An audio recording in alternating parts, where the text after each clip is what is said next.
Another month down, which means another monthly recap, and this one is everything that I watched in April, and I didn't watch a whole bunch of stuff. Most of them weren't that good, but let's get in it. And of course we're starting off with a great film, Deep Fear. I like watching silly shark films because I just like having a bit of fun. This film was not fun. It had Chuck Bass in it from Gossip Girl. Honestly, there's one point in this film where if you've seen the film Cocaine Bear, this should have been called Cocaine Shark.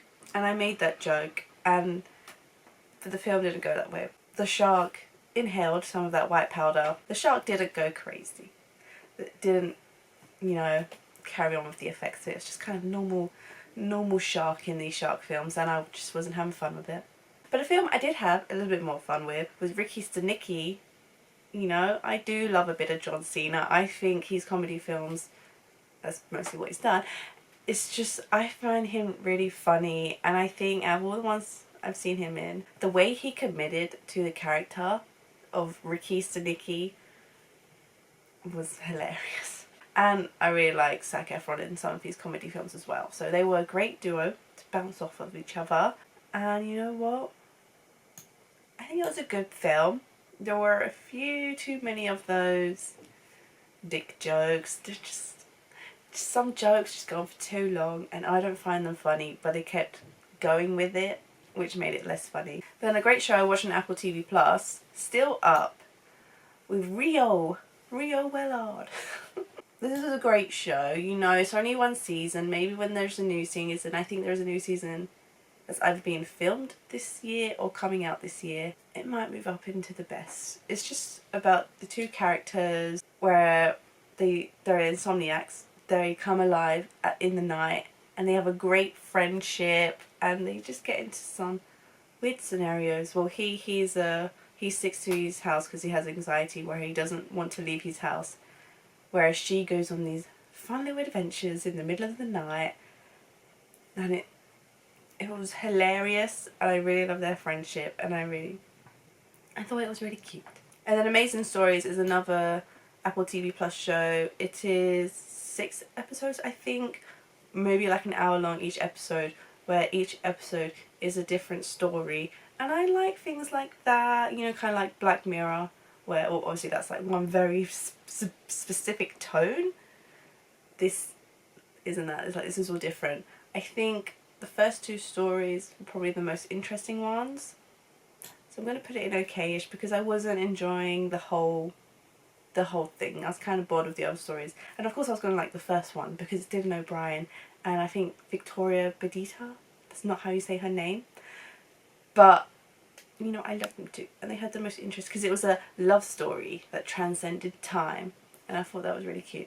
And then the second one was like a love story that transcended life, like between life and death. I enjoyed those two, but the other stories, can't even tell you what they were. And then I watched a whole bunch of the making of Marvel shows and films, like assembled, and I'm going to put it in good as an overall one. The ones that I did watch were the making of What If, Eternals, Hawkeye, Moon Knight, Multiverse of Madness, Miss Marvel, Thor, and She-Hulk, because I had a whole bunch to catch up on, and all the ones post She-Hulk, I still got to catch up on those. I really liked it. I started off with What If because I'd seen the ones before then, and then just the way all of like the animators were just so excited to tell these like what if stories, and how there was like this endless possibilities, and I just thought it was really fun just seeing, like, because with What If, because it is animated, they like focus more on like the crew and the people making it rather than the actors, whereas the other making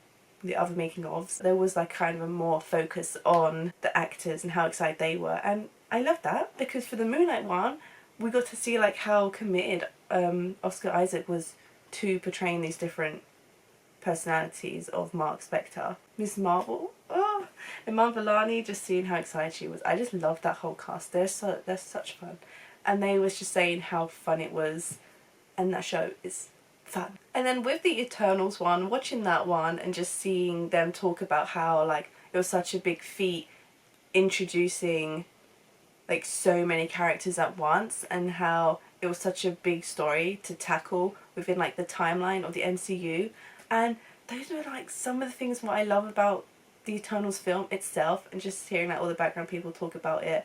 And the actress for Makari, she honestly made me tear up, because how she was just saying how like excited and happy she was to represent a deaf person in the MCU, and then how her husband was on set like teaching people, helping them like how to work with deaf people. It was so cute. And then on the complete opposite of that, the writer, I'm not even going to give him a name, the writer of Multiverse of Madness, I hate him so much. It's just the way he was so proud. Like in like the original scripts they had for Multiverse of Madness, they was like, in it, Wanda wasn't going to be the main villain. She was just going to kind of build up towards it and like become a villain at the end. That is what it should have been, because the jump from WandaVision, the post-credit scene of WandaVision, to Multiverse of Madness. Who is this woman?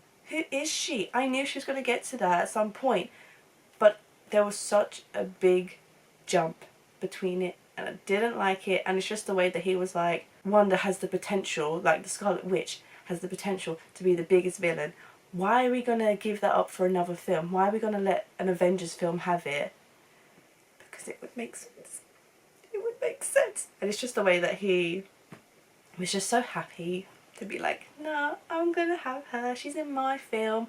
I'm going to have her. But yeah, I like Sam Raimi. I like his touch on the film. Anyway, moving on, but kind of sticking to MCU. Florence Pugh in The Wonder. I thought it was a good film. When was the last time the girl ate? And she ate up that line. Something weird with this film though, and this may be a potential spoiler, but it happens right at the beginning of the film, before the film starts. It's like we are in like a backlot, or just like in a sound stage. And then I think there is voice narration or there's words on the screen, and it's just like the story you hear and blah blah blah blah blah. And then it kind of, the film like ends. Like once the film ends, we kind of like go back to this soundstage, and like I don't know why, I can't remember exactly why it was there, because it just threw me out of the film. Why didn't we just go straight into it? Why did we kind of, as if we like zoomed into the story? I don't know, it was a little bit weird. The film itself was just a little bit strange, but Florence Pugh made it good. Complete opposite, Endless. The worst. It's just a love story. The film felt endless, and that's sad to say. No, I just wasn't feeling this film at all. What happens is that the boyfriend dies, but the girlfriend doesn't want to let go of him, and somehow they can communicate, like he can communicate to her, and like they implement an idea towards the end of the film, like something that kind of complicates that communication, or explains actually this communication is a bad thing. And I don't know, it just kind of just went somewhere different.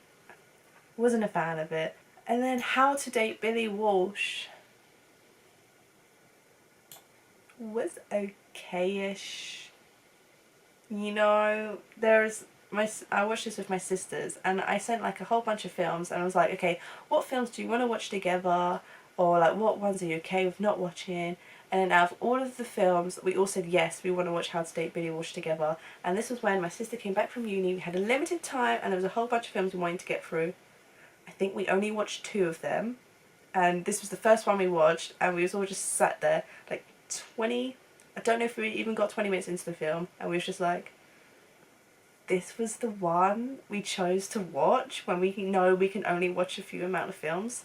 We wasted however long this film was, probably like an hour and 40 minutes. We wasted that time. The thing that I didn't like the most was, what is his name? I think his name's Archie.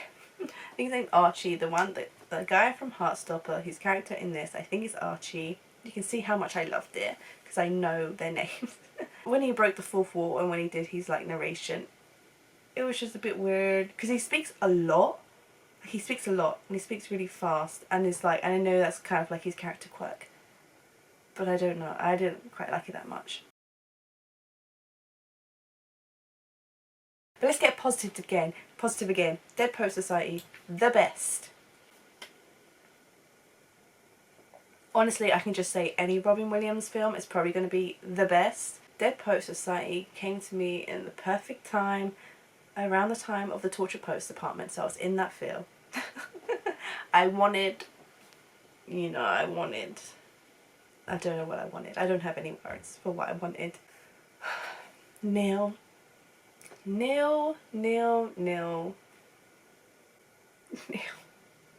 His energy and his passion for performing arts, and his dad just couldn't accept that Todd, the precious little light in you that shone and broke through when Robin Williams' character, Mr. Keaton, brought that out of him. Oh, I love this. I love like coming of age, inspirational films set in education where a teacher just loves his students so much. They have such a distinct style of teaching and they want to bring out every student's best, and where the students like really commit to it, they really get into it, especially when they started the Dead Poet Society Club again, and it was just the way where all of the boys took, they really, minus one of them, really felt like they took poetry seriously and like they really took the club seriously, and I just loved it. Oh, kind of a bit of a complete genre switch here. Joyride, you know, that was great. This is kind of my niche of films. A girl group where they go on a trip and it just goes wrong. Or it just goes a little different than how they planned. Rough Night, I always have that on repeat. I just find Kate McKinnon just so funny. Oh, they really had a rough night that night. Girls Trip, they are hilarious. And then Joyride, hang on, there's probably ones I'm not remembering, but Rough Night is the one I watch the most. And then Girls Trip, and now I might add Joyride to that because I just thought it was so funny. It's just, I don't know how to explain it, what my type of humour is with them, but I just think it's really funny. And Austenland, I'm probably not saying that, Jane Austen. Austenland. Yeah, it's based on a woman who is obsessed with Jane Austen novels. She's never been lucky in love. And then she goes to this theme park, which, well, it doesn't really feel like a theme park until the end of the film, where someone takes over it, where she like wants to find her Mr. Darcy or whatever. Like she wants to have that like Jane Austen love experience. And spoiler, she got that. What? Who saw that coming? No, I thought it was cute towards the end. You know, I really liked the idea of, like, I thought it was actually, that was quite a good premise to me. Someone like who loves Jane Austen books comes to this Jane Austen world and she has that Jane Austen love experience, like acting and for real. Well, that is everything that I watched in April. Pretty slow month for the actual channel. I do have a first time watching reaction to Dead Poet Society on my channel, so if you want to check that out you can click the link up here. But for May, hopefully, if copyright has like not been good on me recently, so there's a couple videos done, just not getting through the copyright barrier. But if so, expect Inception. I promised that like 2 months ago, but copyright ain't been nice on me. Hopefully Inception will go up soon. Expect Bridgerton. Can't make any promises that the previous seasons will be up before season 3 because that's in like 2-3 weeks. Nope, can't expect that, sorry. Hopefully Kung Fu Panda 4. Let me know if there's anything else you'd like to see me react to in May. I'm all ears. Hopefully I'll have time. I've been a little bit sick for the last 3 weeks. I don't know if you can tell. But anyway, thanks for watching this video. If you liked it, please do it like and subscribe for more. Let me know what your favourite thing that you watched in April. Let me know about any April releases that I missed. I so desperately wanted to watch Abigail. I don't know if that was anyone else's like favourite pick of April, but if you have seen it, let me know what it is. It's right up my street. It's comedy horror. It's got a bunch of people in it that I like, so, and it's made by people who've made things that I like, so I'm assuming I would like it.